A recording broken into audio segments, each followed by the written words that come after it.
संपूर्ण महाराष्ट्राला एक काळीमा फासणारी जी घटना दगडूशेठ हलवाई पुण्याच्या परस्कना परिसरात झाली बॉम्बस्फोटाची, आणि त्यात मोठ्या प्रमाणावरती बोट जे दाखवलं जातं ते सातारा जिल्ह्याकडं का, तर त्या ठिकाणी जी वापरण्यात आलेली जी मोटरसायकल होती ती साताराच्या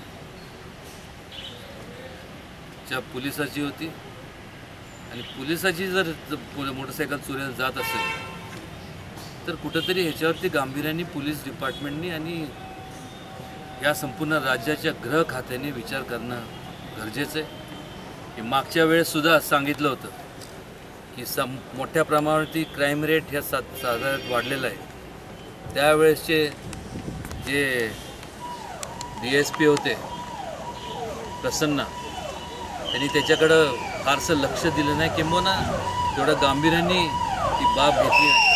त्यावेळेससुद्धा आम्ही माननीय आदरणीय मुख्यमंत्र्यांना, माननीय RR पाटलांना, त्याचबरोबर संपूर्ण ज्यांच्या जिल्हाधिकारी आहेत सातारा जिल्ह्याचे, त्यांना निवेदन दिलं. वास्तविक त्यावेळेसच जर प्रिकॉशनरी मेजर्स घेतले गेले असते तर अशी उचित घटना घडली नसती.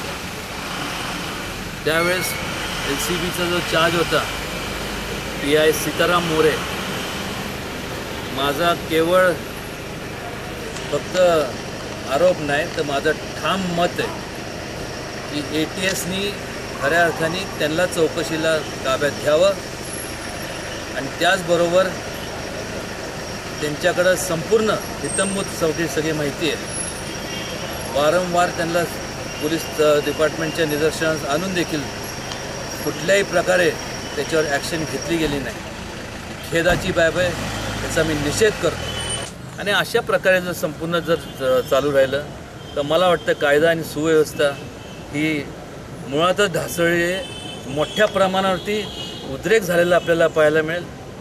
आणि नेहमी जी आपण वर्तमानपत्रात किंवा दररोज, म्हणजे मला तर आता किळस आली खरं सांगायचं म्हणजे, दररोज जेव्हा कुठलंही चॅनल बघितलं तर एखादी रेपची केस आपल्याला पाहायला मिळते. काय चाललं आहे काय ह्या राज्यात आणि काय चाललं आहे ह्या देशामध्ये? वास्तविकरित्या कुठंतरी आता लोकांना कायद्याची भीती राहिलेली नाही, न्यायव्यवस्थेवरती लोकांचा विश्वास राहिलेला नाही. आणि त्या कारणामुळं माझं तर असं म्हणणं आहे की जे पूर्वीचे जे केलेले कायदे कानून आहेत त्यात बदल करण्यात यावा, कठोर कायदा केला पाहिजे.